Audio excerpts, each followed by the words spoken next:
इधर।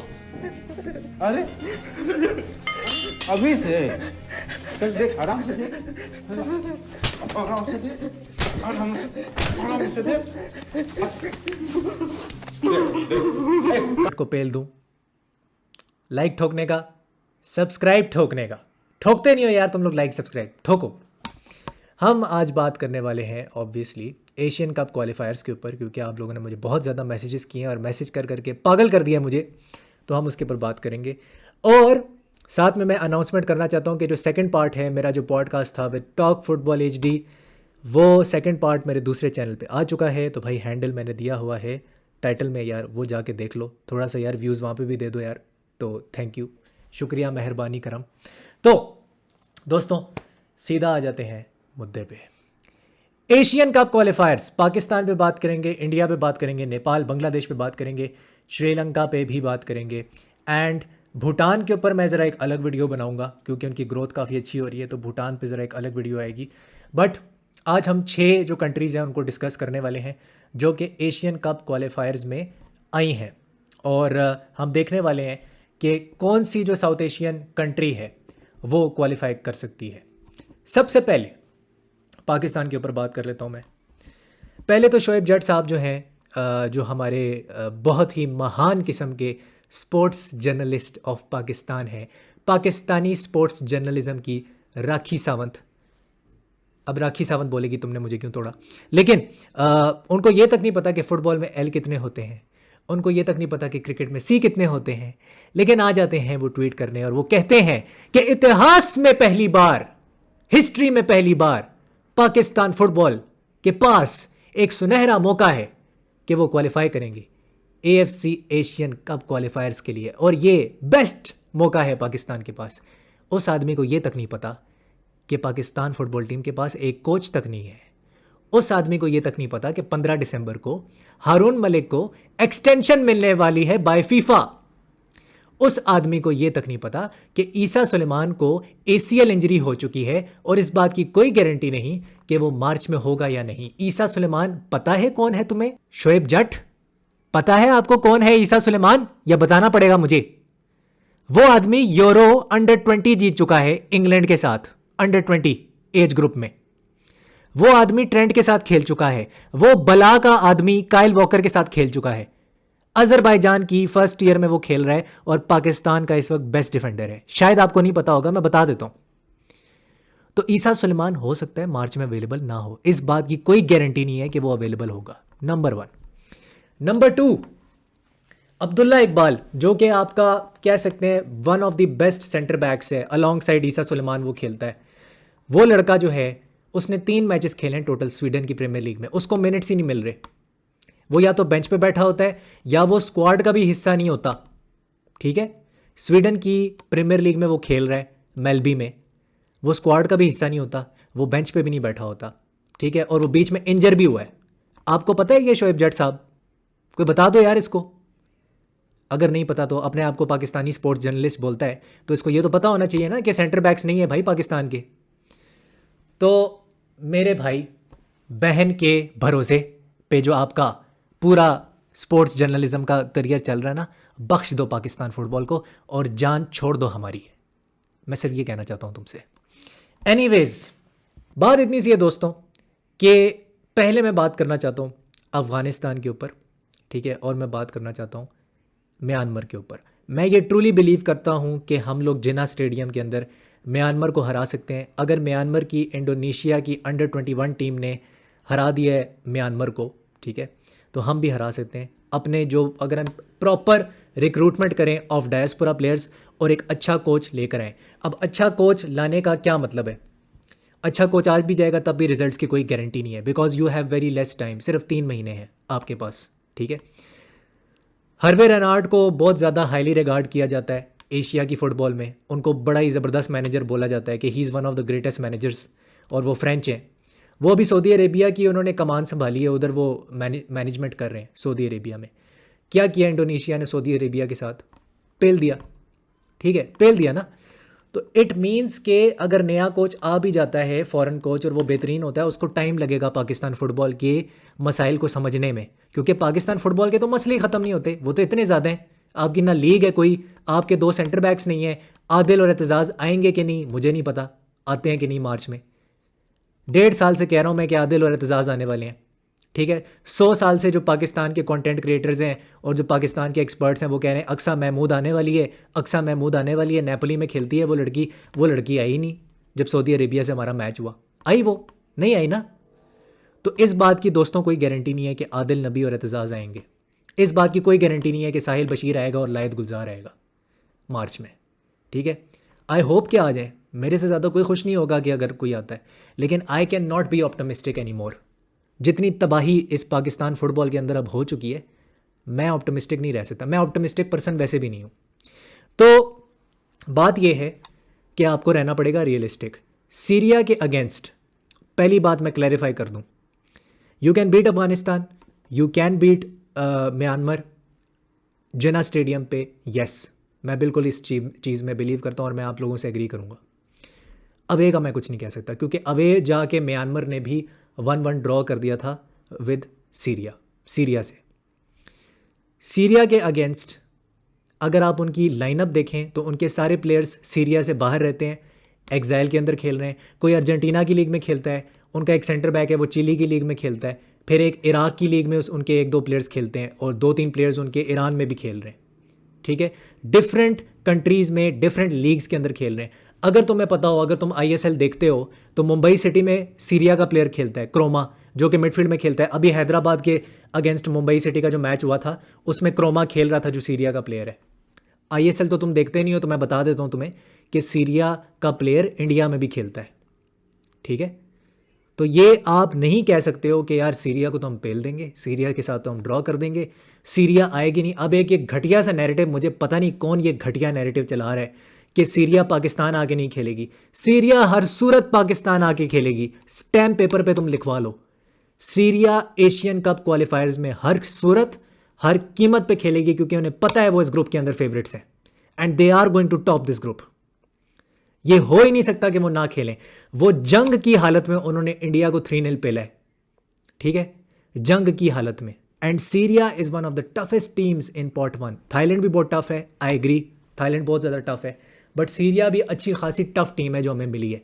और मैंने 1 महीने पहले या 2 महीने पहले एक वीडियो बनाई थी, वो जाके देख लेना। मैंने कैटेगोरिकली उसके अंदर बोला है कि अगर सीरिया हमें मिली तो हमारा सीरिया के अगेंस्ट कोई चांस नहीं है। 0.001% भी चांस नहीं है हमारा सीरिया के अगेंस्ट अगर हम उनके खिलाफ खेले, क्योंकि हमारे यहाँ तो अनसर्टेनिटी इतनी ज़्यादा है कि हमें पता ही नहीं कि हमारी प्लेइंग 11 में खेलेगा कौन, हमारा मैनेजर कौन होगा। हमें तो यही नहीं पता, अभी हमें तो नहीं पता कौन प्लेइंग 11 में है, कौन मैनेजर है। तो जिस मुल्क में इतनी अनसर्टेनिटी है, जिस मुल्क में पाकिस्तान फुटबॉल फेडरेशन 70 मिलियन अपने मेंस टीम के प्लेयर को नहीं दे सकती, अपनी विमेंस टीम के प्लेयर को नहीं दे सकती, अपनी अंडर 17 टीम के प्लेयर को नहीं दे सकती, अपने अंडर 16 टीम के प्लेयर को नहीं दे सकती, उस टीम को कोई हक नहीं है कि वो एशियन कप में जाके खेले सऊदी अरेबिया में 2027 में। तो बात इतनी सी है कि अफगानिस्तान के ख़िलाफ़ आप जीतने के ख्वाब देख लें, म्यांमार के ख़िलाफ़ भी आपको पूरा हक है, आप जीतने का ख्वाब देख लें। सीरिया के ख़िलाफ़ ख्वाब देखने का भी कोई हक नहीं है। There is absolutely no chance. अभी कहता हूँ मैं दंके की चोट पे। स्टेफन कॉन्स्टेंटाइन जा चुका है, आपका जो सेवियर था ना, जिसकी वजह से आप यहाँ तक पहुँचे हैं, जिसकी वजह से आप एशियन कप क्वालिफायर का लास्ट राउंड हिस्ट्री में पहली बार खेल रहे हो। Let me remind you, last round खेल रहे हो आप एशियन कप क्वालिफायर्स का हिस्ट्री में पहली दफ़ा।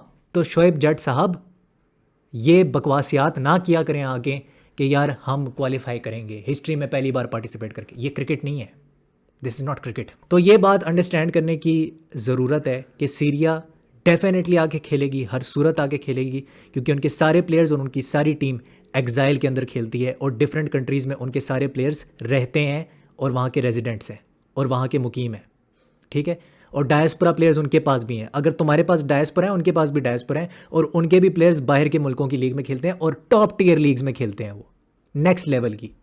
तुम्हारे जो प्लेयर्स टॉप टियर लीग में खेलते हैं वो भी इंजर हैं या अवेलेबल ही नहीं होते अपनी टीम के लिए, जो क्लब होता है उसके लिए, या उनका मैनेजर उनको प्रेफर नहीं करता।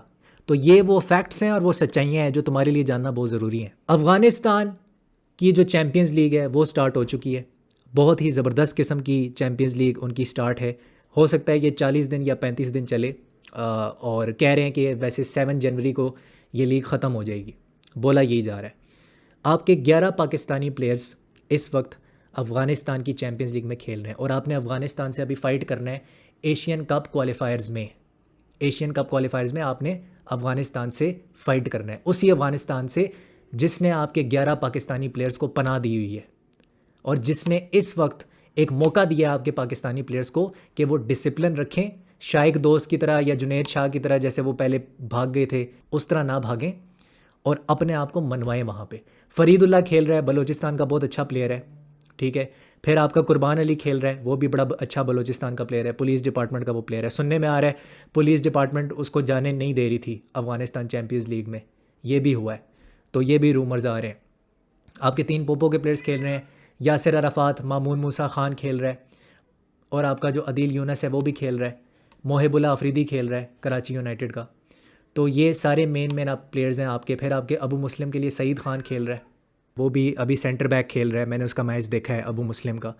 तो वो मैचेस अभी जो हैं मिराज स्पोर्ट जो है फेसबुक का जो चैनल है उसके ऊपर ये सारे अफ़गानिस्तान चैम्पियंस लीग के मैचेस आ रहे हैं। और इस बार अफ़गानिस्तान चैम्पियंस लीग के अंदर जो विनर होगा वो सीधा जाएगा AFC चैलेंज लीग में। AFC चैलेंज लीग में वो जाके खेलेगा और 2 टीमें रेलीगेट होंगी, इसमें प्रमोशन और रेलीगेशन भी है। और इस लीग के अंदर नाइजीरिया के प्लेयर्स हैं, उज़्बेकिस्तान के प्लेयर्स हैं, इजिप्ट के प्लेयर्स हैं, फिनलैंड के प्लेयर्स हैं, इवन किर्गिस्तान के भी प्लेयर्स खेल रहे हैं। तो अच्छी क्वालिटी है इस लीग की। अगर आप अपने लोकल डोमेस्टिक पेशावर लीग से कंपेयर करो या सिंध की लीग से कंपेयर करो तो उससे बहुत बेटर क्वालिटी है। तो ये चीज़ है कि हमारे प्लेयर्स को मिलेंगे competitive matches and I am very happy for them in all honesty. दूसरा ये है कि अब हम आ जाते हैं इंडिया और बांग्लादेश के ग्रुप पे। इंडिया का ग्रुप रिलेटिवली इजी है, पाकिस्तान से भी अगर मैं कंपेयर करूं और नेपाल से भी कंपेयर करूं। नेपाल के ग्रुप में साक्षात मलेशिया और वियतनाम है। उनकी जो ग्रास रूट्स की प्रोग्रेशन है और नेपाल की जो ग्रास रूट्स की जो प्रोग्रेशन है, अगर आप कंपेयर करोगे ज़मीन आसमान का फ़र्क है। दूसरा, नेपाल के यूट्यूबर ख़ुद मेरे चैनल पे आए हैं, एल्सन राज, और उन्होंने बोला है कि यार यहाँ तो लीग ही नहीं हो रही है 1 साल से, नेपाल की ए लीग नहीं हो रही है 1 साल से उस मुल्क में।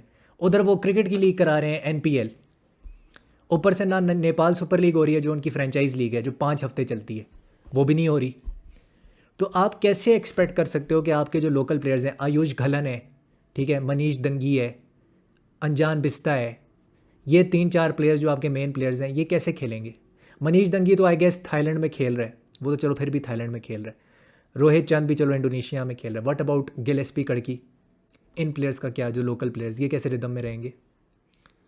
तो 3 महीने आप क्या करोगे? क्या प्लान है आपका? मुझे तो नहीं लगता नेपाल जो है वो कोई फ्रेंडली खेलेगी इन 3 महीने में, मुश्किल लगता है मुझे।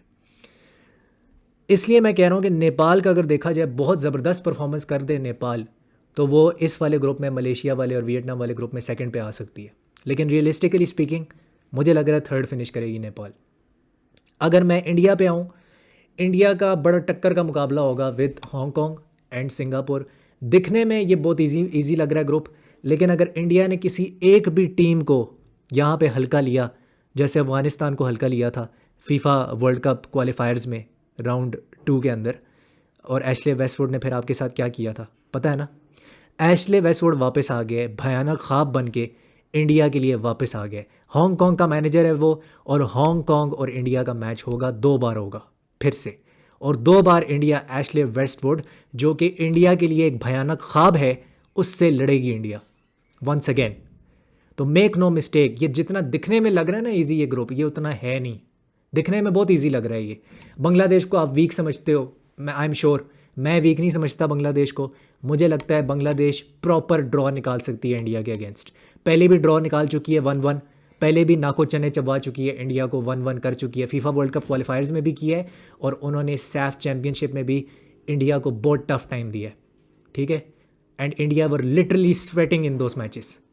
तो अगर इंडिया ने बांग्लादेश को हल्का लिया तो वो अपने पैरों पे खुद कुल्हाड़ी मारेगी।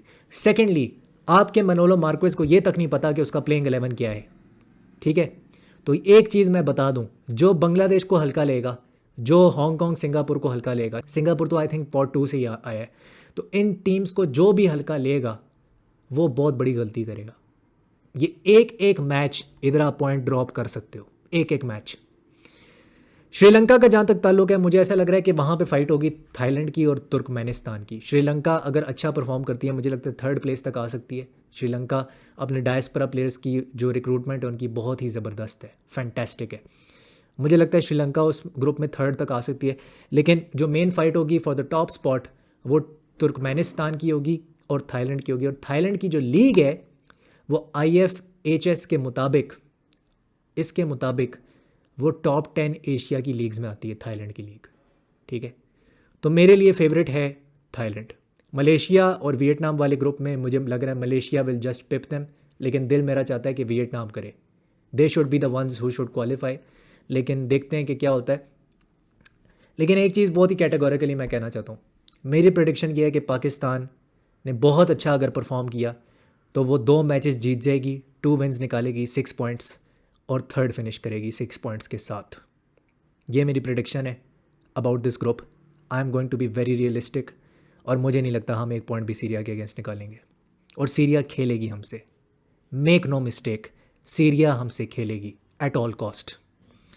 तो ये थी आज की वीडियो। अगर आपको वीडियो पसंद आई है तो लाइक करना, शेयर करना और सब्सक्राइब करना, and do let me know your opinion on the whole Asian Cup qualifiers draw. I'll see you soon. Take care. Hasta la vista.